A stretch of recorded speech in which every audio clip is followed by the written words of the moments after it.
தேவனுக்கு மகிமை உண்டாகட்டும். கர்த்தருடைய சமூகத்தில் கூடி வந்திருக்கிற எல்லா சபை குடும்பத்தை வாழ்த்தி வரவேற்கிறேன். தேவன் தாமே உங்களை ஆசீர்வதிப்பாராக. இன்றைக்கும் ஆண்டவர் நம்மோடு கூட பேசுவார். இதுவரையிலும் நம்மோடு கூட பேசின ஆண்டவர் இன்றைக்கும் நமக்கு வேண்டிய நல்ல வார்த்தையை ஆண்டவர் நமக்கு தருவாராக. ஆண்டவர் நல்லவர். தொடர்ந்து கனிகளை குறித்து நாம் தியானித்து கொண்டிருக்கிறோம். ஆவியின் கனி சுபாவத்தை குறிக்கிறது. அந்த சுபாவத்தை குறித்து நாம் தொடர்ந்து தியானித்து கொண்டு வருகிறோம். இந்த பூமியில் ஆண்டவர் நம்மை இரட்சித்தது இந்த பூமியில் மாத்திரம் ஆசீர்வாதமாக இருக்கும்படியாக அல்ல, இம்மையிலும் இம்மைக்கான ஆசீர்வாதத்தை நாம் பெற்றுக்கொள்ளும்படி, அதே போல மறுமைக்குரிய ஆசீர்வாதத்தை பெற்றுக்கொள்ளும்படி தான் கர்த்தர் நம்மை இரட்சித்திருக்கிறார். இம்மைக்குரிய ஆசீர்வாதம் எவ்வளோ முக்கியமோ அவ்வளவாய் பரலோகத்தின் ஆசீர்வாதமும் ரொம்ப ரொம்ப முக்கியம். இந்த பூமியில் அதிகபட்ச வயது 100 வயசு வரைக்கும் இருப்போமா என்கிறது சந்தேகம். ஆனால் பரலோகத்தில் நித்திய காலமாக நம்ம வாழப்போகிறோம். மரணமே இல்லாத ஒரு வாழ்க்கை வாழப்போகிறோம். வேதனை இல்லாத ஒரு வாழ்க்கை வாழப்போகிறோம். ஸோ அந்த வாழ்க்கைக்கு தான் கர்த்தர் நம்மை ஆயத்தப்படுத்தி கொண்டு இருக்கிறார். பரலோகத்துக்கு போகணும் அப்படின்னா நிச்சயமாய் கனிகள் இல்லாமல் பரலோகத்துக்கு போக முடியாது. அதை தான் நம்ம மத்திய எழுதின சுவிசேஷத்தில் வாசித்தோம். நல்ல கனி கொடாத மரங்கள் எல்லாம் வெட்டுண்டு அக்கினியிலே போடப்படும் என்று ஆண்டவர் எச்சரித்தார். அப்போ நல்ல கனி கொடுக்கிற மரங்கள் எல்லாம் நியாய தீர்ப்பு கிடையாது, அக்கினி கிடையாது, வெட்டுண்டு போகாது, அது பரலோகத்துக்கு போகும். ஆகவே சுபாவத்தை குறித்து நாம் கற்றுக்கொள்ளக்கூடிய நாட்களில் ரொம்ப கவனித்து கேட்போம். இந்த வார்த்தை நிச்சயமாய் உங்களுக்கு ஜீவாப்பமாக இருக்கும். ஹல்லேலூயா. ஆண்டவர் எப்படியோ சாயலின்படி அப்படியே கர்த்தர் நம்மை மாற்றியிருக்கிறார், அப்படியே சிருஷ்டித்திருக்கிறார். அதே போல ஆண்டவர் சாயலின்படி அவரை போல இருந்தால் போதாது, சுபாவத்திலையும் அவரை போல இருக்கும்படி கர்த்தர் விரும்புகிறார். ஒரு நாள் இந்த சத்தியத்தை குறித்து ஒரு மனுஷனோடு ரொம்ப காலத்துக்கு முன்னே பேசிட்டு இருந்தேன்.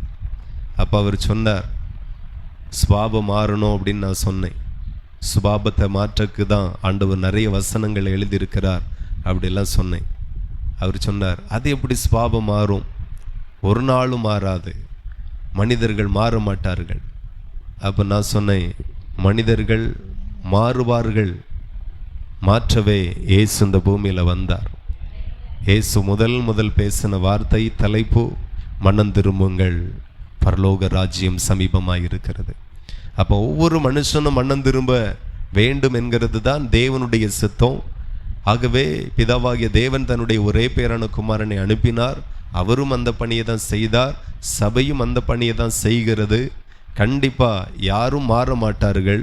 ஆனால் வார்த்தையை கேட்டு அவரவர் தன்னை மாற்றிக்கொள்ள வேண்டும் அப்படின்னு நான் சொன்னேன். அவருக்கு ரொம்ப கஷ்டம், அது எப்படி முடியும் பாஸ்டர் அப்படின்ட்டு. அவருக்கு உதாரணத்துக்கு 2-3 உதாரணம் சொன்னார். என்ன அப்படின்னா, சில வீடுகளில் வளர்க்குற நாய்களை நீங்கள் பார்த்தீங்கன்னா, சில வீடுகளில் வளர்க்குற நாய் யார் போனாலும் எதுவும் பண்ணாது. அதை ஏன் வளர்க்குறாங்கன்னு எனக்கும் புரியலை. நாயின்னா யார் போனாங்களும் லேசாவது கொலைக்கணும், அப்படி தானே? ஆமாம்.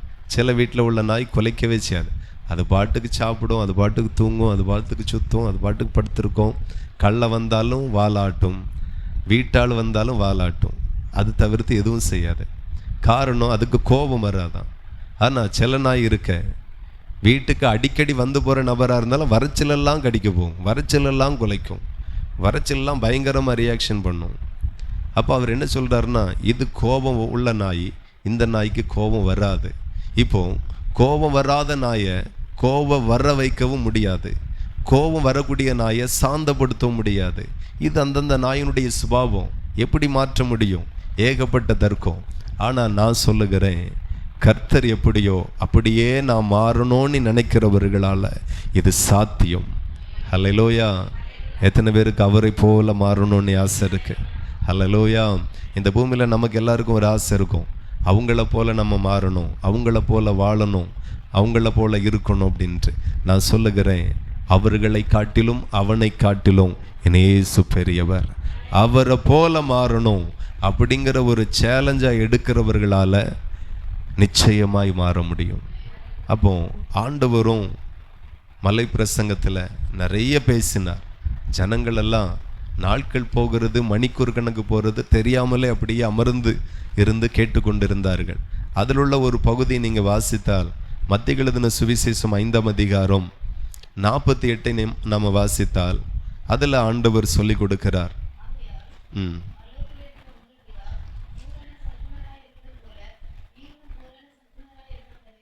அல்லேலூயா. இப்போ இந்த இடத்துல ஆண்டவர் என்ன சொல்லி கொடுக்கிறார்? பரலோகத்தில் இருக்கிற நம்முடைய பிதா எப்படி இருக்கிறாரா? பூரண சர்க்குணரா இருக்கிறாரா? அவருடைய குணத்தில் இந்த குணமும் இருந்தால் நல்லா இருக்கும் அப்படின்னு சொல்ற மாதிரி குணத்தில் ஒரு குறைவு இல்லாதவர் தான் நாம் ஆராதிக்கிற ஜீவனுள்ள தேவன். அவர் பூரண சர்க்குணராக இருக்கிறார். நாம் கூட நம்ம பிள்ளைகள்கிட்ட எதிர்பார்ப்போம், நம்ம பிள்ளைக்கு இந்த ஒரு குணம் இருந்ததுன்னா நல்லா இருந்திருக்கும், நம்ம வீட்டுக்கு வந்த மருமகனுக்கு இந்த ஒரு குணம் இருந்தால் நல்லா இருந்திருக்கும் அப்படின்னு நம்ம சில குணங்களில் ஒரு குறைவு இருந்தால் நாம் எதிர்பார்ப்போம். ஆனால் பிதாவாகிய தேவனிடத்தில் அப்படி இல்லை, பூரண சர்க்குணராக இருக்கிறாராம். அதுவும் ஆண்டவர் சொல்லுகிறார், ஆகையால் பரலோகத்தில் இருக்கிற உங்கள் பிதா பூரண சர்க்குணராய் இருக்கிறது போல நீங்களும் பூரண சர்க்குணராய் இருக்க கடவீர்கள். இதுதான் சத்தியம். அப்போ அவர் எப்படியோ பூரண சர்க்குணராய் இருக்கிற தேவன் எப்படியோ அப்படியே தான் நீங்களும் மாறணும். அதை தான் பரலோகம் விரும்புகிறது. ஆகவே குணத்தை ரொம்ப கவனிக்கணும். என் தேவனுடைய குணம் எப்படியோ அப்படியே என்னுடைய குணம் மாறணும். எல்லாரும் ஒரே போல கிடையாது. அதான் நிறைய பேர் சொல்லுவாங்க, 5 விரலும் ஒரே மாதிரியா இல்லை. அதே போல தான் யாரும் ஒரே மாதிரியா இருக்க மாட்டாங்க. எல்லாரும் வேற வேற மாதிரி இருப்பாங்க. சில ஆளுக்கு கோபம் அதிகமாக வரும், சில ஆளுக்கு தாழ்மை இருக்கும், சில ஆளுக்கு பெருமை இருக்கும்.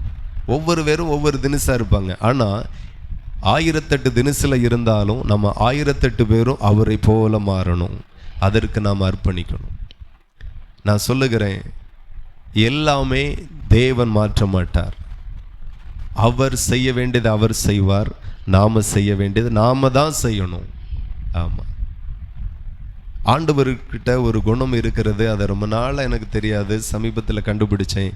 என்ன அப்படின்னா, ஆண்டவர் ஒருக்கா சொல்லி தந்துடுவார் வார்த்தைகளை, எழுத்தின் வடிவில் வேதாகமுமாய் கர்த்தர் நமக்கு தந்தார்.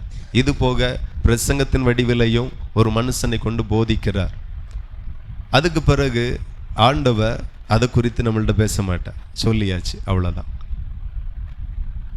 ஏதேன் தோட்டத்தில் நீங்கள் கவனித்தீர்களானால் ஆதாமிட்ட ஆண்டவர் சொல்லுகிறார், நன்மை தீமை அறியக்கூடிய இந்த கனியை மாத்திரம் நீ புசிக்க கூடாது, அவ்வளோதான். இப்போ அவனுக்கு தெரியாததை ஒன்று சொல்லி கொடுத்தாச்சு. இனிமே யாரு தான் பின்பற்றணும் அப்படின்னா ஆதாம் தான் பின்பற்றணும். இப்போ ஆதாமுடைய மனைவி அந்த கனியை பறித்ததும் அவள் புசித்ததும் கணவனுக்கு கொடுத்ததும் தேவனுக்கு தெரியாமல் இருந்திருக்குமா? என்ன தெரியும். அதான் வசனம் சொல்லுகிறது, கர்த்தருடைய கண்கள் பூமி எங்கும் உலாவி கொண்டிருக்கிறது. அவருக்கு நல்லா தெரிஞ்சிருக்கும், தடுத்திருக்கலாமே, இவ்வளோ பெரிய ஒரு சாபம் இந்த பூமிக்கு வந்திருக்காது, மனுகுலத்துக்கு வந்திருக்காது. ஆண்டவர் தடுத்திருக்கலாம், தடுக்கவே இல்லை. அவள் புசித்தால் பொறுமையாயிருந்தார், அவனும் புசித்தான் பொறுமையாயிருந்தார். ஒரு அடி கொடுத்திருக்கலாம், தடுத்திருக்கலாம், தேவன் அதை செய்யவே மாட்டார். ஆகையினால சில நேரங்களில் நாம தான் கர்த்தர் என்ன சொன்னார், கர்த்தர் என்ன சொல்லி இருக்கிறார், அவர் என்ன சொன்னார், நான் என்ன செய்கிறேன், நீங்கள் தான் உங்கள் வாழ்க்கையை ரொம்ப கவனித்து பார்த்து எந்த இடத்துல உங்களை திருத்தணுமோ, எந்த இடத்துல வளையணுமோ, எந்த இடத்துல குனியணுமோ, எந்த இடத்துல தன்னை தாழ்த்தணுமோ நீங்கள் தான் செய்யணும். ஆண்டவர் ஒரு முறை சொல்லிட்டார் அப்படின்னா நீங்கள் தான் அந்த வார்த்தையை எவ்வளோ கனம் பண்ண முடியுமோ, எவ்வளோ கனம் பண்ண முடியுமோ, எவ்வளோ மதிக்க முடியுமோ, எவ்வளோ அந்த வார்த்தைக்கு தன்னை அர்ப்பணிக்க முடியுமோ அவ்வளவும் நீங்கள் தான் செய்யணும். ஹல்லேலூயா. ஆமாம், அவர் அதுக்கு பிறகு ஒயாமல் தலையில் கொட்டி ஒரு நுள்ளு கொடுத்து ஒரு அடி கொடுத்து வா இப்படி தான் இருக்கணும், இப்படி தான் நடக்கணும், இப்படி தான் செய்யணும்னு அவர் சொல்லவே மாட்டார். ஒருக்கா தெளிவாக சொல்லிடுவார். அதுக்கு பிறகு பின்பற்ற வேண்டியது நாம் தான் பின்பற்றணும். ஹல்லேலூயா. ஆமாம், சிலர் சொல்லுவாங்க ஜெபமே பண்ண முடியலை. ஜெபம்லாம் பண்ண முடியாது தான். நாம் தான் பண்ணணும். அல்லேலூயா. ஆமாம். எத்தனை பேருக்கு அப்படி இருக்குது ப்ராப்ளம்? ஜெபமே வர மாட்டேங்க பாஸ்டர். ஜெபம் வராது, நீங்கள் தான் பண்ணணும். விசுவாசமே வர மாட்டேங்க, விசுவாசம் வராது, நீங்கள் தான் விசுவாசிக்கணும். எல்லாமே நம்ம தான் செய்யணும், ப்ராக்டிஸ் பண்ணணும், வந்துடும். அப்போ ஆண்டவர் வெளிப்படுத்துகிறார், பிதாவை வெளிப்படுத்துகிறார். பிதா பூரண சர்க்குணராய் இருக்கிறார். நீங்களும் அப்படிதான் இருக்கணும். அதை தான் ஆண்டவர் சொல்லி கொடுக்கிறார். புசியாமலும் குடியாமலும் ஓய்வெடுக்காமலும் மலையிலிருந்து கத்தி கத்தி புருஷர்கள் மாத்திரம் 5000 பேர் இருக்காங்க. சின்ன பிள்ளைகள் எவ்வளோ பேர் இருப்பாங்க, வாலிபர்கள் எவ்வளோ பேர் இருந்திருப்பாங்க, ஸ்திரீகள் எவ்வளோ பேர் இருந்திருப்பாங்க. அவ்வளோ பேருக்கு இன்னைக்கு 10 பேருக்கு பிரசங்கம் பண்ணக்கு 2 ஸ்பீக்கர் தேவையாக இருக்குது, மின்சாரம் தேவையாக இருக்குது, லைட்டு தேவையாக இருக்குது. எதுவும் இல்லாமல் இயேசு கத்தி கத்தி பேசினார். அத்தனை 1000 ஜனங்களுக்கும் அவருடைய வார்த்தை கேட்கும்படி எவ்வளோ கத்தி பேசினார். எத்தனை மணி நேரம் கத்தி பேசினார். ஒரு முறை சொல்லுவார், அதுக்கு பிறகு சொல்ல மாட்டார். ஆகையினால நீங்கள் வாசிக்கிற ஒவ்வொரு வார்த்தையும் தேவனை கனம் பண்ணக்கு அடையாளமாக. எப்போதுமே பாடல் பாடி அவரை கனப்படுத்திட்டு போயிடலான்னு நினைக்காதுங்க. காணிக்க கொடுத்தே அவரை கனம் பண்ணிட்டு போயிடலான்னு நினைக்காதுங்க. ஏதோ சின்ன ஊழியத்தை செய்தே அவரை கனம் பண்ணிடலான்னு நினைக்காதுங்க. எல்லாவற்றிற்கும் மேலான கனம் என்ன அப்படின்னா, அவருடைய வார்த்தையை கை கொண்டு அதை நேசித்து இருதயத்தில் வைத்து வாழுகிறதே நீங்கள் அவருக்கு கொடுக்கிற மேலான கனம். எத்தனை பேருக்கு புரியுது? ஹல்லேலூயா. ஆமாம், ஆண்டவர் அதை ரொம்ப பார்ப்பார். நம்ம எப்படியெல்லாம் அவரை கனம் பண்ணுகிறோம் அதெல்லாம் ஆண்டவர் பார்ப்பார். என்னை கனம் பண்ணுகிறவனை நான் கனம் பண்ணுவேன். அப்போ ஆண்டவரை நாம் கனம் பண்ணிட்டோம் அப்படின்னா நிச்சயம் அவர் உங்களை கனம் பண்ணுவார். நீங்கள் கனப்படுத்தப்படுவீர்கள். எங்கே போனாலும் உங்களுக்கு நீ ஒரு கனத்தை கர்த்தர் உண்டாக்குவார். குடும்பத்தில், பேர பிள்ளைகள் மத்தியில், மருமகள் மத்தியில், மருமகன் மத்தியில், தொழில் இடத்துல, எங்கே போனாலும் ஒரு கனத்தை கர்த்தர் ஏற்படுத்துவார், உண்டு பண்ணுவார். எந்த இடத்துலையும் தலை குனிந்து போகிற அளவுக்கு கர்த்தர் நம்மை விட்டே கொடுக்க மாட்டார். ஆகவே தேவனை கனம் பண்ண அடையாளமாக நிச்சயமாய் நம்மளால் மாற முடியாது. ஆனால் பக்தன் சொல்லுகிறான், என் ஆத்துமாவை அடக்கி அமர பண்ணினேன் என்று. உங்களை, உங்கள் ஆத்துமாவை, உங்கள் சரீரத்தை அடக்கி அமர பண்ணணும். இதுதான் சத்தியம், இதுதான் வார்த்தை, இப்படி தான் வாழணும், இதுதான் தேவனுக்கு பிரியம், நீ அடங்கு அப்படின்னு நம்மளை அடக்கணும். நீங்கள் கவனித்தீர்களானால் ஏன் இந்த சுபாவம் முக்கியம்? ஒன்று, தேவனை போல மாறுகிறோம். சாயலின்படி மாத்திரமல்ல, குணத்தின்படியும் தேவனை போல மாறுகிறோம். இதுதான் தேவனுக்கு சித்தம். என்ன ஒன்று நீங்கள் கவனித்தீர்களானால், இது என்ன இந்த சுபாவம் அவ்வளோ முக்கியமா அப்படின்னு நீங்கள் பார்த்தீங்கன்னா, 2 பேதுரு 1ஆம் அதிகாரம் அதில் 4வது வசனத்தை வாசிக்க கேட்போம். இல்லை, 2 பேதுரு 1ஆம் அதிகாரம் 4வது வசனம்.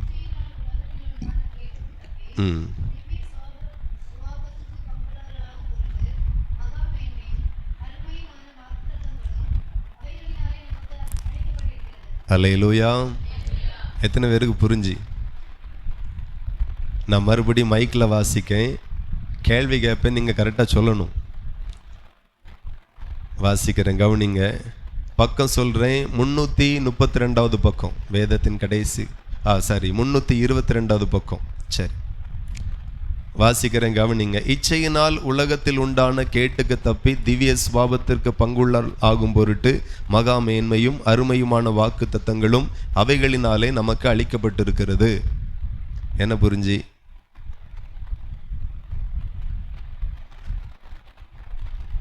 ஏதாவது புரிஞ்சுதா? அதில் ஒரு வார்த்தை இருக்கு பாருங்க, திவ்ய இச்சையினால் உலகத்தில் உண்டான கேட்டுக்கு தப்பணும். எது இச்சை அப்படின்னா உடனே பாவம் அந்த மாதிரி போகாமல், எதெல்லாம் ஆண்டவர் சொன்னாரோ அதை நம்ம செய்யலாம்.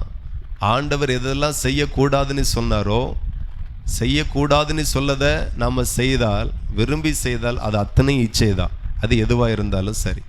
இப்போ ஆண்டவருடைய வார்த்தை சொல்லுகிறது, இச்சையினால் உலகத்தில் உண்டான கேட்டுக்கு முதல்ல தப்பணும். எல்லா இச்சைகளிலையும் இருந்து சுய இச்சை இருக்கும், மாம்ச இச்சை இருக்கும், பிசாசு கொண்டு வரக்கூடிய இச்சை இருக்கும், நிறைய இச்சை இருக்கும். முதல்ல அதில் இருந்து அதுக்கெல்லாம் நீங்கள் தப்பணும். தப்புவிப்பேன்னு எல்லாம் சொல்லல ஆண்டவர். அல்லேலூயா. ஆமாம், பாவத்தை மன்னிப்பார், அவ்வளோதான். பாவத்தை குறித்து சொல்லி கொடுப்பார், பரிசுத்தத்தை போதிப்பார். நீங்கள் தான் தப்பணும்.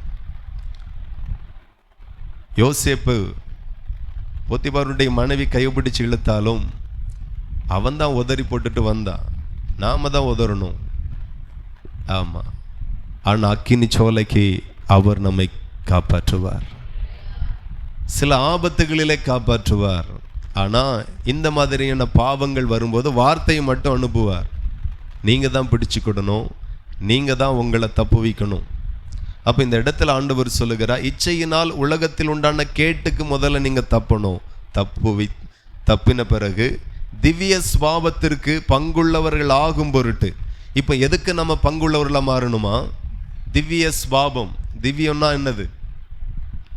திவ்யம் அப்படின்னா தெய்வீகம். அல்லேலூயா. ஆமாம், அதுதான் அது அர்த்தம். நீங்கள் வேணா கூகுளில் போய் பார்க்கலாம். திவ்யம் அப்படின்னா தெய்வீகம். இப்போ வசனம் சொல்லுகிறது திவ்ய ஸ்வாபத்திற்கு பங்குள்ளவர்களாகும் பொருட்டு. அப்போ நீங்கள் திவ்ய ஸ்வாபத்திற்கு பங்குள்ளவர்களாகணும். முதல்ல இச்சைக்கு தப்பணும், திவ்ய ஸ்வாபத்திற்கு நீங்கள் பங்குள்ளவர்களாகணும். திவ்ய ஸ்வாபத்திற்கும் உங்களுக்கும் பங்கை இல்லாதவர்கள் போல வாழக்கூடாது, திவ்ய ஸ்வாபத்திற்கு பங்குள்ளவர்களாக ஆகணும். சரி, இப்படி ஆகிறதுனால நமக்கு என்ன கிடைக்குது? இன்னைக்கு பார்த்தீங்கன்னா நிறைய கிறிஸ்தவர்களுக்கு ஒரு பெரிய ஆசை, மாதந்தோறும் வாக்குத்தத்த ஆராதனையில். ஒரு ஆள் எனக்கு தெரிஞ்சு ராதபுரத்தில் இருக்கிறாரு. ஞாயிற்றுக்கிழமை கூட ஆராதனைக்கு போக மாட்டார். ஆனால் அந்த வாக்குத்தத்த ஆராதனை விடிய காலம் 5 மணிக்கு அங்கே சபையில் நிற்பார். குளிச்சு ட்ரெஸ் எல்லாம் பண்ணி ஜம்மணி போய் இறங்குவார். வாக்குத்தத்த ஆராதனை. வேற திருவிருந்த ஆராதனை ஆள் டெல்லி போயிடுவார். ஞாயிற்றுக்கிழமை ஆராதனை சென்னை போயிடுவார். ஆனால் வாக்குத்தத்த ஆராதனை சபையில் இருப்பார். 5 மணிக்கு நடக்கும். உங்களுக்கு புரியுதா? வாக்குத்தத்த ஆராதனைக்கு ஆள் ஷார்ப்பாக இருப்பார். அவ்வளோ ஆசை. இன்னைக்கு இந்த மாதத்திற்கான வாக்கு தத்துவம், இந்த மாதத்திற்கான வாக்கு தத்துவம். சிலருக்கெல்லாம் பார்த்தீங்கன்னா அடிக்கடி வாக்கு தத்துவம் கேட்பாங்க. கல்யாண நாளுக்கு ஒன்று, பிறந்த நாளைக்கு ஒன்று, மாதத்துக்கு ஒன்று, வருஷத்துக்கு ஒன்று, நிறைய கேட்குறது. சரி, நீங்கள் கேட்கும் போதெல்லாம் ஆண்டவர் தருவார். இப்போ மூட்டையா நிறைய வாக்கு தத்துவம் வச்சுருக்கோம். என்னைக்கு நிறைவேறது? எப்போ நிறைவேறும்? எப்படி நிறைவேறும்? அந்த அறிவு சுத்தமாக கிடையாது. ஆனால் வாக்குத்தத்தை வாங்கணும், வாக்குத்தத்தத்தை பெற்றுக்கொள்ளணும். பெற்றாச்சு. என்னைக்கு நிறைவேறும்? எப்படி நிறைவேறும்? வாக்குத்தத்தை யார் கேட்டாலும் கொடுப்பார் ஆண்டவர். அல்லேலூயா. சும்மா எல்லாம் கொடுக்க மாட்டார். யார் கேட்டாலும் கொடுப்பார், உண்மையாய் கொடுப்பார், உத்தம இருதயத்தோடு கொடுப்பார். நான் கேட்டாலும் தருவார், நீங்கள் கேட்டாலும் தருவார். ஆனால் அந்த வாக்கு தத்தத்தை அவர் நிறைவேற்றுவார். எப்போ நிறைவேறும்? அதான் கேள்வி. சும்மா எல்லாம் நிறைவேறாது. இதென்ன அல்வாவா? இருட்டுக்கடை அல்வாவா? வாரவியலுக்கெல்லாம் 1/4 கிலோ 1 கிலோ கொடுக்குது. இது தேவனுடைய வாக்கு தத்துவம். எல்லாருக்கும் நிறைவேறும்னா என்ன சாதாரண விஷயமா? ஒவ்வொரு ஆளுக்கெல்லாம் கொடுக்கப்பட்ட வாக்கு தத்தத்தை பார்த்தா அது நிறைவேறுனா அம்பானி நம்ம வீட்டில் பிச்சை எடுக்கணும். அந்த மாதிரி உயர்த்தப்படுவீர்கள். ஹல்லேலூயா. அவ்வளோ மேன்மையான வாக்கு தத்தத்திற்கு சுதந்திரவாளிகள். அவ்வளோ மேன்மையான வாக்கு தத்தத்தை பரலோகத்தின் ஆண்டவர் உங்களுக்கும் எனக்கும் தந்திருக்கிறார். யாராவது சொல்ல முடியுமா எனக்கு அப்படியெல்லாம் கிடையாது, சும்மா சிம்பிளாக தான் ஆண்டவர் தந்திருக்கிறார் நீ ஒருத்தர் சொல்ல முடியாது. அவ்வளோ மேன்மையான வாக்கு தத்தத்தை பரலோகம் உங்களுக்கு தந்திருக்கிறது. அப்போ என்னைக்கு நிறைவேறும்? எப்படி நிறைவேறும்? அந்த அறிவு நிறைய பேருக்கெல்லாம் இல்லை. வாக்கு தத்தம் பெறணும், எப்படி ஆகிலும் பெற்றுக்கொள்ளணும்.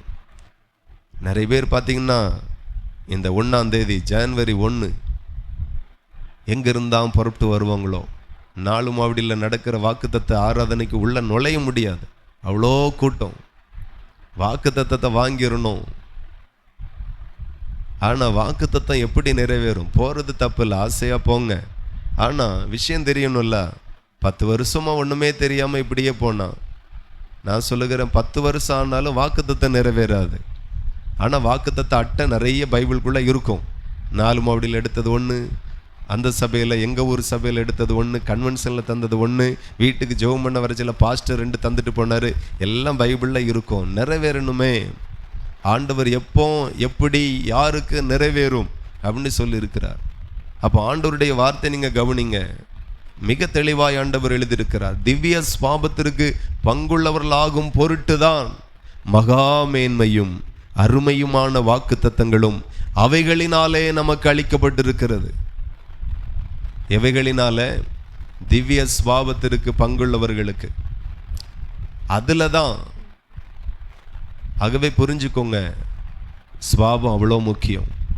ஸ்வாபத்திற்கும் வாக்கு தத்தத்திற்கும் சம்பந்தம் உண்டு. சுபாபத்திற்கும் வாக்கு தத்தருக்கும் ஒரு நெருங்கிய தொடர்பு உண்டு. வாக்கு தத்தம் நிறைவேறணும்னா சுபாவம் மாறணும். சுபாவம் மாறாம வாக்கு தத்தம் நிறைவேறாது. வாக்கு தத்தத்தின் மேலே இருக்கிற அறிவு நிறைய பேருக்கு வாக்கு தத்தம் எப்படி நிறைவேறும் என்கிறதுல எந்த ஐடியாவும் கிடையாது. ஆகையினால வாக்கு தத்தம் பெற்றது போல இருக்கிறோம், நிறைவேறுகிற நாட்களை நம்மளால பார்க்க முடியல. ஆனா நான் சொல்லுகிறேன், இன்றில் இருந்து அது நிறைவேறத்தக்கதாக நாம மாற போகிறோம். கர்த்தர் நம்மை மாற்ற போகிறார். ரொம்ப ஈஸி, நிச்சயமாய் மாறும். ஆபிரகாமை பார்த்து ஆண்டவர் ஒரு வார்த்தை சொல்லுகிறார், நீங்க கவனிங்க. ஆதியாகமம் 17:1 ஆபிரகாம் 99 தானே, 99 வயசான போது ஆபிரகாமுக்கு தரிசனமாகி, நான் சர்வ வல்லமை உள்ள தேவன், நீ எனக்கு முன்பதாக நடந்து கொண்டு உத்தமனாயிரு. கவனிங்க, 99 வயசாச்சு, என்ன உத்தமம் அப்படிதானே? என்ன தெரியும் அவருக்கு? ஆனால் ஆண்டவர் சொல்லுகிறார், நீ எனக்கு முன்பதாக நடந்து உத்தமனாயிரு. அது ரொம்ப முக்கியம். எத்தனை வயசானாலும் உத்தமம் ரொம்ப முக்கியம். ஆபிரகாமை பார்த்து ஆண்டவர் சொல்லுகிறார், ஆபிரகாம் ரொம்ப உத்தமனாய் வாழ்ந்தார். எந்த குறைகளும் கண்டுபிடிக்க முடியலை, சொல்லவும் முடியலை. நீங்க ஆபிரகாமுடைய சரித்திரத்தை நீங்க எடுத்து வாசித்தால் அவருடைய செயல்கள் எல்லாம் ரொம்ப அருமையாக இருக்கும். லோத்து தன்னோடு வந்தவன். இப்போ லோத்தினுடைய மந்தை மேய்ப்பருக்கும் ஆபிரகாமினுடைய மந்தை மேய்ப்பருக்கும் வாக்குவாதம் உண்டாயிற்று. 2 பேரையும் கர்த்தர் ஆசீர்வதித்தார். அவர்களுடைய ஆஸ்தி பூமி தாங்கக்கூடாததாய் இருந்தது. அவ்வளவாய் கர்த்தர் பெருக பண்ணினார். நான் சொல்லுகிற உங்களையும் கர்த்தர் அவ்வளவாய் பெருக பண்ணுவாராக. அப்போ அப்படி பெருக பண்ணினார். இப்போ பிரச்சனை என்ன அப்படின்னா, ஒரு வாக்குவாதம் வந்துட்டு, நான் சொல்லுகிறேன், சரிப்படுத்தியிருக்கலாம். ஆபிரகாமை விட்டு பிரிந்து போற அளவுக்கு ஆபிரகாம் தகுதியற்றவன் கிடையாது. ஆபிரகாம் ஒரு நீதிமான், தேவ பக்தி உள்ள மனுஷன், தேவனுக்கு பயந்த ஒரு மனுஷன்.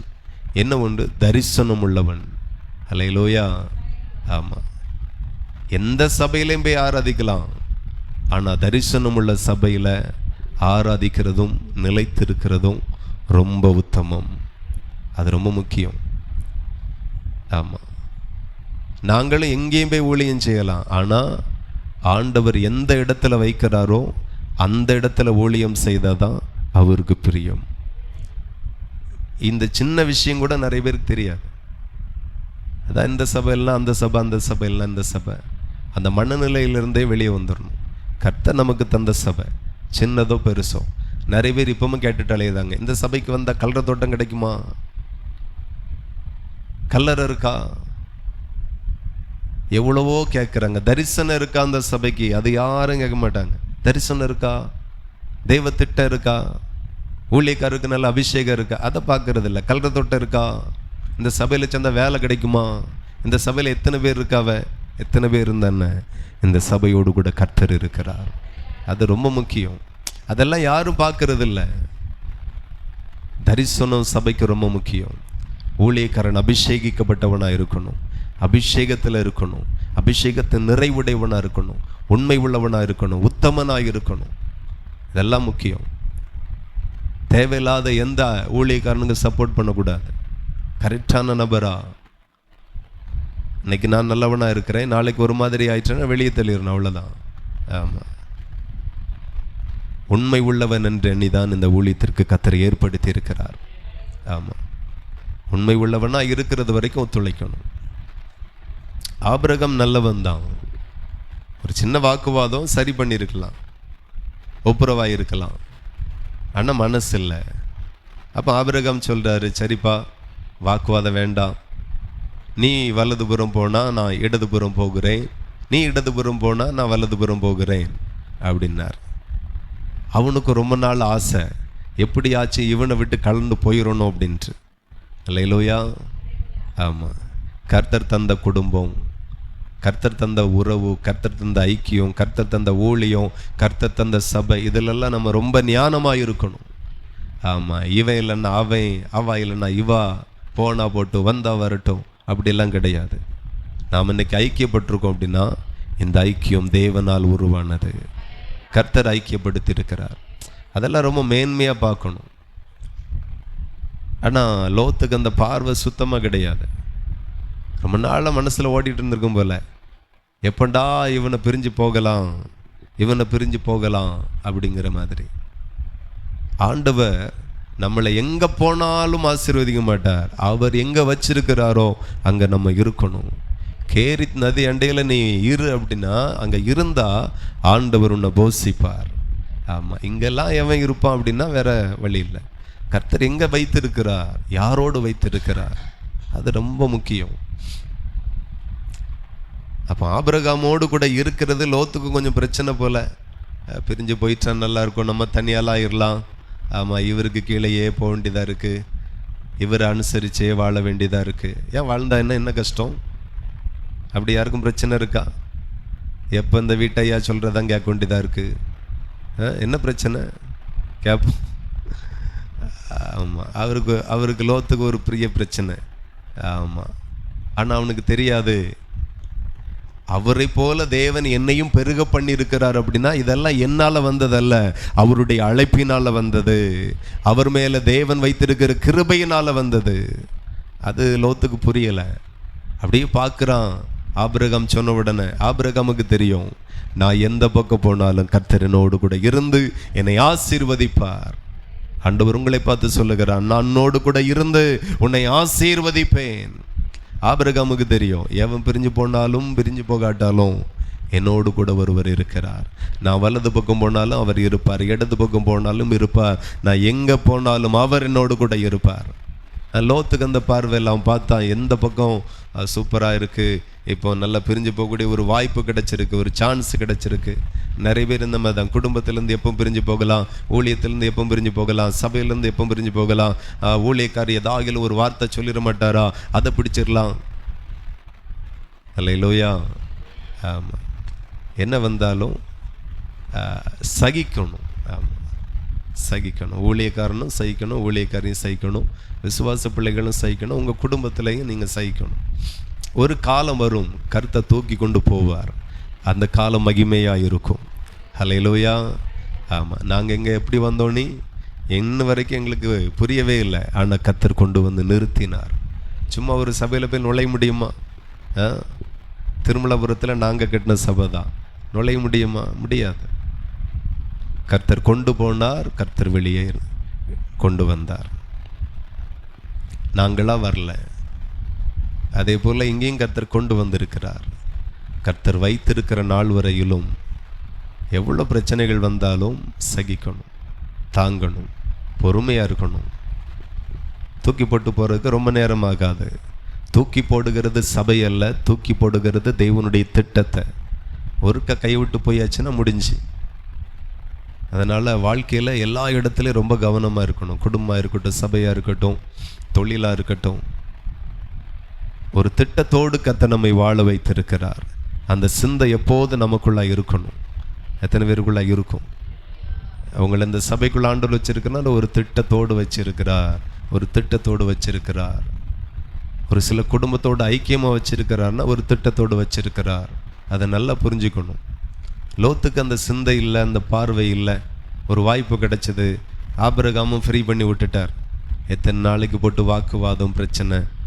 சரிப்பா, நீ என்னை விட்டு பிரிஞ்சு போனால் போகலாம், நீ வலதுபுறம் போனால் நான் இடதுபுறம் போகிறேன், நீ இடதுபுறம் போனா நான் வலதுபுறம் போகிறேன், எங்கே போனாலும் நீ முதல்ல போ.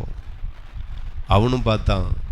அவன் என்ன சொல்லியிருக்கணும், இல்லையா நீங்கள் போங்க, அதுக்கு பிறகு நான் போகிறேன், இல்லை நீங்களாக பார்த்து எங்கேயாகில் அனுப்பிவிடுங்க, அங்கே நான் போகிறேன். அவன் அந்த மாதிரியும் சிந்திக்கலை. இதாண்டா வாய்ப்பு, நல்ல சான்ஸ் அப்படின்னு சொல்லி அவன் பாட்டுக்கு பிரிந்து போனான். அவன் ஃபர்ஸ்ட்டாக சூஸ் பண்ண இடம், ஆமாம், சோதம் கொமோரா. பச்சை பசேர்னு இருக்கு, எல்லா செழிப்பும் இருக்கும், ஆனால் அவர் மட்டும் இருக்க மாட்டார். ஹல்லேலூயா. எத்தனை பேர் விரும்புகிறீங்க, நான் எங்கே போனாலும் என் தேவன் என்னோடு கூட இருக்கணும்? ஆமாம், வசதிகள் முக்கியம் இல்லை, தேவன் தான் நமக்கு முக்கியம். என்ன செஞ்சாலும் எங்கே போனாலும் கர்த்தர் நம்மோடு கூட இருக்கணும். வசதிகள் முக்கியம் இல்லை. என் வீட்டுக்கார் இன்றைக்கும் சொல்லுவா, பாண்டி காட்டுக்கு ஆண்டவர் என்னை கொண்டு வந்துட்டார் அப்படின்ட்டு. அவன் நினச்சது வேற செட்டிக்குளம், ஆனால் ஆண்டவர் கொண்டு வந்தது வேற செட்டிக்குளம்.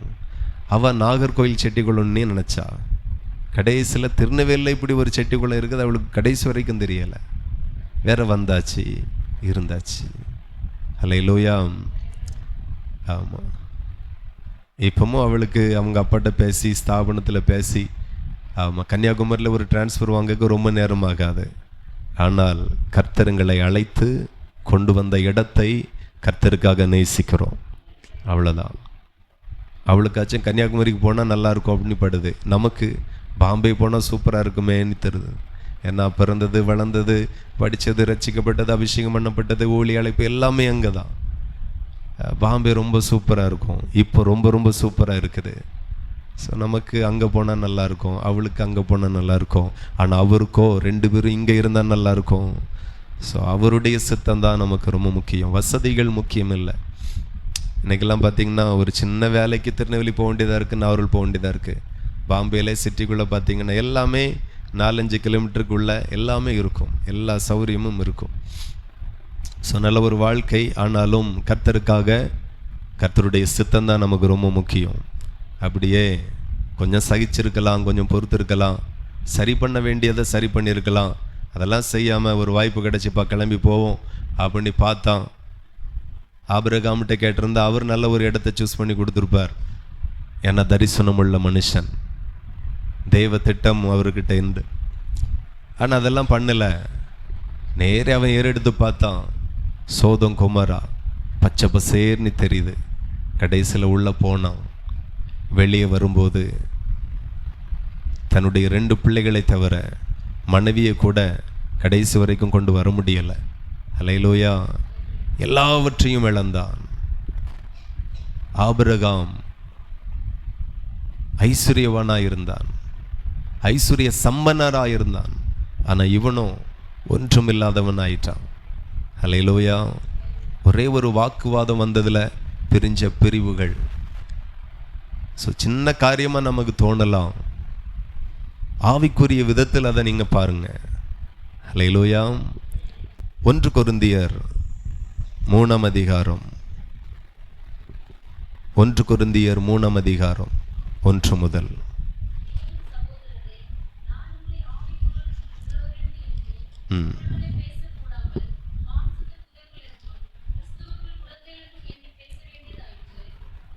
ஹல்லேலூயா. கொரிந்திய சபைக்கு பவுல் தேவாவியானவர் அவரோடு பேசுகிறார். மேலும் சகோதரரே, நான் உங்களை ஆவிக்குரியவர்கள் என்று எண்ணி உங்களுடனே பேசக்கூடாமல் மாம்சத்திற்குரியவர்கள் என்று கிறிஸ்துவுக்குள் குழந்தைகள் என்றும் எண்ணி பேச வேண்டியதாயிற்று. ஹல்லேலூயா. அப்போ கொரிந்தியர் சபையார் எப்படி தான் இருக்கிறாங்கன்னு பார்த்தீங்கன்னா, அவங்க ஆவிக்குரியவர்கள் அல்ல, ஆமாம், குழந்தைகள். நல்லா கவனிச்சிங்கன்னா, ஆவிக்குரிய சபைக்கு போகிறதுனால ஆவிக்குரியவர்கள் கிடையாது. ஆவிக்குரிய விதத்தில் நம்ம மாறணும், அவர்கள் தான் ஆவிக்குரியவர்கள். ஆமாம், நாங்கள் ஆவிக்குரிய ஆராதனை, ஆவிக்குரிய ஜெபம், ஆவிக்குரிய பாடல், ஆவிக்குரிய பிரசங்கம், ஆவிக்குரிய சபை, ஆவிக்குரிய ஊழியக்காரன் எல்லாம் ஓகே தான். ஆனால் நாம் ஆவிக்குரியவர்களாக மாறணும், அது ரொம்ப முக்கியம். அப்போ பவுல் அந்த சபையாரை பார்த்து சொல்லும்போது தேவாவியானவர் பேசுகிறார், நான் உங்களை ஆவிக்குரியவர்கள் என்று எண்ணி உங்களுடனே பேசக்கூடாமல் மாம்சத்திற்குரியவர்கள் என்றும் கிறிஸ்துவுக்குள் குழந்தைகள் என்றும் எண்ணி பேச வேண்டியதாயிற்று. அல்லேலூயா. ஆமாம், நிறைய பேர் கிறிஸ்துவுக்குள்ளாக குழந்தைகளாக இருக்கிறோம், வளரலை. ஆமாம், ஞான ஸ்நானம் எடுத்து 1 வருஷம் ஆயிடுச்சுன்னா ஆவிக்குரிய வயசு எத்தனாச்சு? 1 வயசாக இருக்கு. ஞானஸ்நானம் எடுத்து 2 வருஷம் ஆயிட்டுன்னா ஆவிக்குரிய வயசு 2. அந்த வளர்ச்சி கூட இல்லை, நீங்கள் குழந்தைகளாக இருக்கிறீர்கள் என்று. இது எதன் அடிப்படையில் அவர் சொல்லுகிறார்? எதை வைத்து தீர்மானிக்கிறார்? ஆசீர்வாதத்தை வைத்தா, செழிப்பை வைத்தா, உயர்வை வைத்தா அப்படின்னு பார்த்தீங்கன்னா, வசனத்தை வாசித்தால், நீங்கள் பலன் இல்லாதவர்களானதால் உங்களுக்கு போஜனம் கொடாமல் பாலை குடிக்க கொடுத்தேன், இன்னமும் நீங்கள் மாம்சத்திற்குரியவர்களாய் இருக்கிறபடியினால் இப்பொழுதும் உங்களுக்கு பலன் இல்லை. எதனால இவர்களை இப்படி தீர்க்கிறார் அப்படின்னா, பொறாமையும், 3வது வசனத்தை கவனிங்க, பொறாமையும் வாக்குவாதமும் பேதங்களும் உங்களுக்குள் இருக்கிறபடியினால் நீங்கள் மாம்சத்திற்குரியவர்களாய் இருந்து மனுஷ மார்க்கமாய் நடக்கிறீர்கள் அல்லவா என்று சுட்டி காட்டுகிறார். அல்லேலூயா. அப்போ ஆண்டவர் இந்த கொரிந்திய சபையை பார்த்து ஏன் அப்படி சொல்லுகிறார்? கிறிஸ்துவுக்குள் நீங்கள் குழந்தைகள் என்று ஏன் சொல்லுகிறார்? அப்போ வளரல கொரிந்தியர் சபை, கர்த்தருக்குள் வளரல, வசனத்தில் வளரல, சத்தியத்தில் வளரல. ஆகையினால தேவன் தாசனை கொண்டு பேசுகிறார், நீ புருஷன் இல்லை குழந்தை, நீ ஸ்திரீ இல்லை குழந்தை, உன் சுபாவம் அப்படி இருக்கிறது. இன்னும் பொறாமைகள் இருக்கிறது, வாக்குவாதம் இருக்கிறது, பேதங்கள் இருக்கிறது, சண்டைகள் இருக்கிறது, முறுமுறுப்பு இருக்கிறது, வஞ்சகம் இருக்கிறது. இதெல்லாம் கொஞ்சம் சொல்லிட்டு விட்டார். ஆனால் இவ்வளவும் கொரிந்தியர் சபைக்குள்ளாக இருக்கிறது. ஆகையினால நீ குழந்தை, கிறிஸ்துவுக்குள் வளரல. அப்ப யார் தேறினவர்கள், யார் வளர்ந்தவர்கள் அப்படின்னு பார்த்தீங்கன்னா, பூரண சர்க்குணராய் இருக்கிறவர்கள், கர்த்தருக்குள் வளர்ந்தவர்கள். சுவாபம் அது ரொம்ப முக்கியம். ஆண்டவர் பேசிக்கொண்டே இருக்கிறார். நாம் ஆவிக்குரிய சபைகளுக்கு போகிறதுனால ஆவிக்குரியவர்கள் அல்ல. ஆவிக்குரிய சுவாபங்கள் நமக்குள்ள வரணும். ஆவிக்குரிய ஜீவியத்தில் நாம் வாழணும். ஆவிக்குரிய ஜீவியத்தில் நாம் வாழ்ந்தால், ஆவிக்குரிய விதத்தில் நம்ம ஜீவித்தால், நமக்குள்ளாய் பொறாமை இருக்கக்கூடாது, வாக்குவாதங்கள் இருக்கக்கூடாது, பேதங்கள் இருக்கக்கூடாது, பிரிவினைகள் இருக்கக்கூடாது. இப்படிப்பட்ட ஆவிக்குரிய விதத்திற்கு ஒத்து வராத எந்த காரியமும் நமக்குள்ளா இருக்கவே கூடாது. எத்தனை பேருக்கு புரியுது? ஹல்லேலூயா. ஆமாம், தேவனுக்கு மகிமை உண்டாகட்டும். நிறைய காரியம், அதாவது பார்த்தீங்கன்னா ஆவியின் கனி 9, இதை என்னைக்கு முடிக்க போறேன்னு தான் எனக்கு தெரியலை. ஹல்லேலூயா. இன்னும் ஒரு கனியை கூட முழுசாக பார்க்க முடியலை. இப்போ பார்த்தீங்கன்னா அன்பு, ஆவியின் கனி, முதல் கனி அன்பு என்று சொல்லப்பட்டிருக்கு. நீங்கள் கவனித்தால் அன்புக்கு பின்னாடி எவ்வளோ ரகசியம் இருக்குது அப்படின்னா, எழுத்து வடிவில் எழுதுனா அன்புக்கு எத்தனை எழுத்து தான் தேரும்? 3 எழுத்து தான். எழுத்து 3ஆக இருந்தாலும் விஷயம் 1000 இருக்கு. அல்லேலூயா. ஆமாம், அன்புக்கு எழுத்து 3 தான், ஆனால் விஷயம் நிறைய இருக்கு. நீங்கள் எடுத்து வாசித்தால் 1 கொரிந்தியர் 13:4, அன்பு நீடிய சாந்தமும் தயவும் உள்ளது, அன்புக்கு பொறாமை இல்லை, அன்பு தன்னை புகழாது, இருமாப்பாயிராது, அயோக்கியமானதை செய்யாது. இப்படி நிறைய சொல்லப்பட்டிருக்கிறது. நாம் வாசிக்கிறபடி அன்பு வெறும் 3 எழுத்தா இருந்தாலும் அதுக்குள்ள நிறைய காரியம் இருக்கிறது. நிறைய பேருக்கு இன்னைக்கும் அன்பை எவ்வளோதான் புரிஞ்சுக்கிருக்காங்க அப்படின்னு பார்த்தீங்கன்னா, அன்பாக இருக்கிறேன், அதற்கு அடையாளம் என்ன? சிரிக்கணும், பார்த்து சிரிக்கணும், அவ்வளோதான். சில ஆட்கள் லிமிட்டாக சிரிப்பாங்க, அதுலேயும் அளந்து சிரிப்பாங்க, பல்லு தெரியாமல் சிரிப்பாங்க. அல்லேலூயா. ஆமாம், சிரிப்புலேயும் நம்ம ஆட்கள் நிறைய அளவு வச்சுருக்காங்க. இவன்கிட்ட இவ்வளோதான் சிரிக்கணும், இவள்கிட்ட இவ்வளோதான் சிரிக்கணும், இதுக்கு மேலே சிரிச்சிடக்கூடாது. அன்புக்கு நாம் அன்பை வெளிப்படுத்தக்கூடிய ஒரே அடையாளம் சிரிப்பு மட்டும்தான். நல்ல வேளை இந்த சிரிப்பு ஆண்டவர் மனுஷனுக்கு தந்தார், இல்லைன்னா அதுவும் இருக்காது. போங்க, உங்களுக்கு ஒன்று தெரியுமா? மனுஷன் மட்டும்தான் சிரிக்குதான், மாடு சிரிக்குதா? எவ்வளோ புண்ணாக்கு போட்டாலும் சிரிக்காது. என்னைக்காவது சிரிச்சிருக்கா? மாடு, ஆடு, கோழி, பாம்பு, பாலே வைத்தாலும் நல்ல பாம்பு சிரிக்காது. சிரிப்பு என்கிறது மனுஷனுக்கு மட்டும்தான் கர்த்தர் தந்திருக்கிறார். குரங்கு கூட நான் பார்க்க நம்மளை போல இருக்குது, அப்படிதானே? ஆனால் அதுவும் சிரிக்காது. ஆமாம். ஆனால் நாம் அன்புக்கு அடையாளமாக எதை மட்டும்தான் செயல்படுத்துகிறோம் அப்படின்னா சிரிக்கிறோம், அவ்வளோதான். லைட்டாக சிரிக்கிறது, அதுவும் அளந்து பார்த்து கரெக்டாக சிரிக்கிறது. சில ஆட்கள் பார்த்தீங்கன்னா, அவன் பேசலை நானும் பேசலை, அவன் சிரிக்கலை நானும் சிரிக்கலை.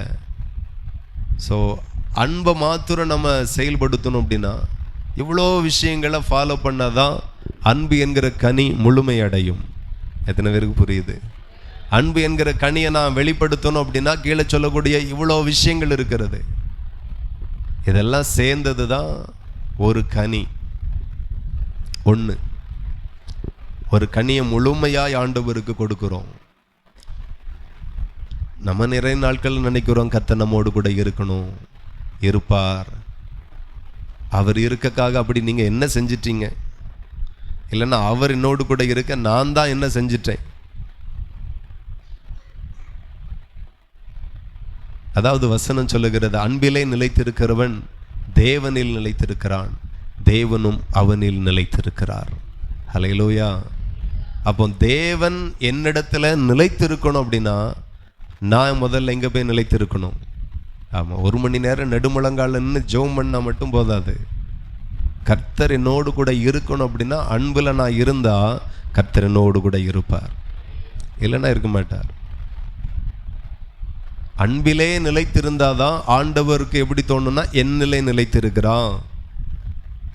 போகிற இடெல்லாம் சண்டை, போகிற இடெல்லாம் பிரச்சனை அப்படின்னா ஆண்டவர் உங்களோடு இருக்க மாட்டார். அன்பை நம்ம மெயின்டைன் பண்ணணும். அன்பை நம்ம மெயின்டைன் பண்ணியாச்சுன்னா அன்பிலே நிலைத்திருக்கிறான்னு கர்த்தர் பார்ப்பார். அவனை தான் கர்த்தர் இவன் தேவனில் நிலைத்திருக்கிறான் என்று எடுத்துக்கொள்ளுவார். அதுக்கு பிறகுதான் அவரை தீர்மானிப்பார், நாம இவனுக்குள் நிலைத்திருக்கணும். ஹல்லேலூயா. ஆமாம். எத்தனை பேருக்கு ஆசையாக இருக்குது தேவன் எனக்குள் நிலைத்திருக்கணும்? ஆமாம், ஆண்டவர் என்னோடு கூட இருக்கணும். நிறைய பேருக்கு ஆசை. ஏன்னா அவர் இருந்தால் தான் காத்து கருப்பு அண்டாது. அவர் ரொம்ப முக்கியமானவர். ஆனால் அவர் சும்மா யார்ட்டையும் இருக்க மாட்டார்.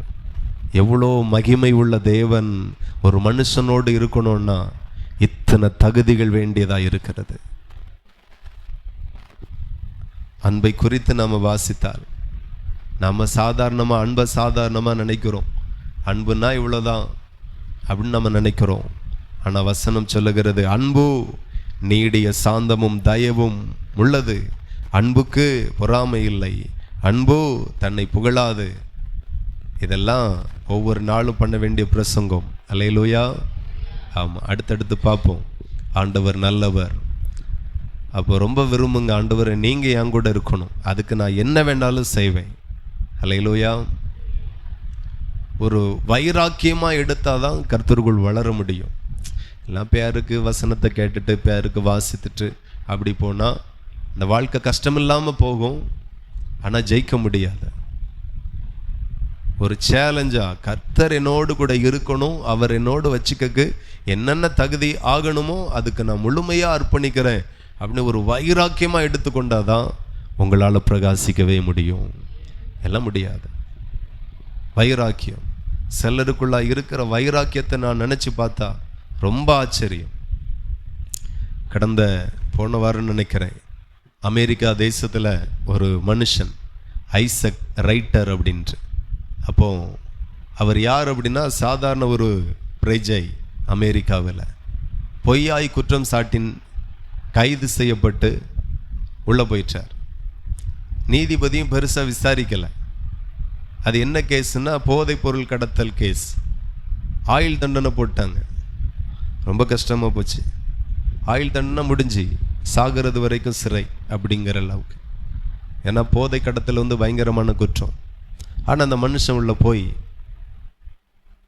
இருந்த நாட்கள் எல்லாம் உள்ளே இருந்தே லா படிக்கிறார். LLB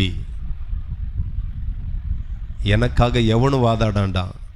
3 வருஷம் படிப்பேன், எல்லாம் 5 வருஷம் படிப்பேன், என் கேஸை நானே வாதாடி ஜெயிப்பேன். எவ்வளோ வைராக்கியம் பாருங்க. கடைசியில் உள்ளே இருந்தே லா படிக்கிறார். நம்ம பிள்ளைகளுக்கு படிக்க எவ்வளோ வசதி பண்ணி கொடுக்குறோம். வாட்டர் பேக் என்ன, பேக் என்ன பற்றியா, ஜாமெட்ரி பாக்ஸ் என்ன, அது வேறு கூட்டிகிட்டு போக்கு பஸ்ஸு வரணும். பஸ்ஸுக்கார ரோட்டில் ஹார்ன் அடிப்பான், பிள்ளை சாப்பிடல, ட்ரெஸ் பண்ணல, அவ்வளோ வசதி பண்ணி கொடுத்தாலும் படிக்குதா பாருங்களேன், கண்ணை உருட்டிகிட்டே இருக்குது, படிக்க மாட்டேங்கு, முட்டையாக வாங்கிட்டு வருது, எதிர்பார்க்குற மதிப்பெண் வர மாட்டேங்கு. ஆனால் அவருக்கு சிறைச்சாலைக்குள்ளே சரியான வசதி இல்லை, வைராக்கியமாக படிக்கிறார். படித்து முடித்து அவர் கேஸ் எடுத்து அவர் வாதாட ஆரம்பிக்கிறார். வாதாடி ஆரம்பித்த பிறகு ஆயுள் கைதியாக இருந்தவர் 10வது வருஷத்தில் வெளியே வர்றார். ஹல்லேலூயா, முழு விடுதலை, ஜெயிச்சிட்டார். இப்போ வெளியே வந்து தன்னை பொய்யான குற்றச்சாட்டுக்கு சரியாக வழக்க விசாரிக்காமல் தன்னை ஆயுள் கைதியாக மாற்றின அந்த நீதிபதி அவருடைய சில தப்புகள், மிஸ்டேக்ஸ் எல்லாம் இவர் எடுக்கிறார். எந்தெந்த இடத்துல அவர் தப்பு பண்ணியிருக்கிறார் அதெல்லாம் ஒரு பெரிய லிஸ்ட்டாக எடுத்து அவருக்கு விரோதமாய் ஒரு வழக்கு போட்டு அந்த வழக்கையும் இவரே தானே வாதாடி அவரை உள்ள தள்ளினார். ஹல்லேலூயா. நீங்கள் வீட்டில் போய் இந்த கதையை சிந்தித்து பாருங்கள். ஒரு சின்ன விஷயத்துக்காக எவ்வளோ போராடி இருப்பான். என் தேவனோடு நான் இருக்கணும், என் தேவன் என்னோடு கூட இருக்கணும் அப்படின்னா நாமளும் எதாகிலும் போராடினாதான் ஜெயிக்க முடியும். பரலோகம் இலவசம்தான், ஆனால் நீங்கள் நினைக்கிற மாதிரி இலவசம் கிடையாது. எத்தனை பேருக்கு புரியுது? ஆமாம்.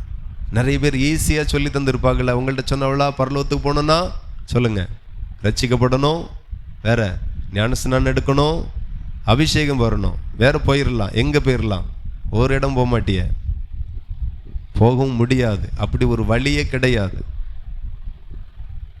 பரலோகத்துக்கு போகணும்னா இது ஆரம்பம், இது ஒரு கேட்டு தான், அவ்வளோதான். இது ஒரு ஆரம்ப படி தான். ஆனால் இது இல்லாமலும் போக முடியாது. ஆனால் அது மட்டுமே வச்சு நம்ம போயிடலாம் அப்படின்னு நினச்சா நம்மளை போல ஏமாற்றப்பட்டவர்கள் உலகத்தில் இருக்க முடியாது. இவ்வளோ விஷயங்கள் இருக்கு. நம்ம சின்ன சின்னதாக சில காரியத்தை மாற்றம் பண்ணிட்டு நம்ம போயிடலாம் அப்படின்னு நினைக்கிறோம், தகுதி உடையவர்கள் அப்படின்னு நாமளே நமக்கு மார்க் போட்டுக்கிடுதோம். சிகரெட்டை விட்டாச்சு, தண்ணி அடிக்கிறத விட்டாச்சு, கெட்ட வார்த்தை பேசுறது விட்டாச்சு, ரசிக்கப்பட்டாச்சு, ஆராதனை முறையில் மாறிட்டு இனி போயிடலாம்னு நினைக்கிறோம்.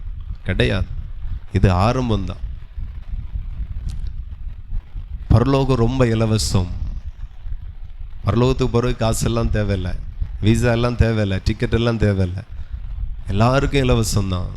ஆனால் நீங்கள் நினைக்கிற மாதிரி இலவசம் கிடையாது.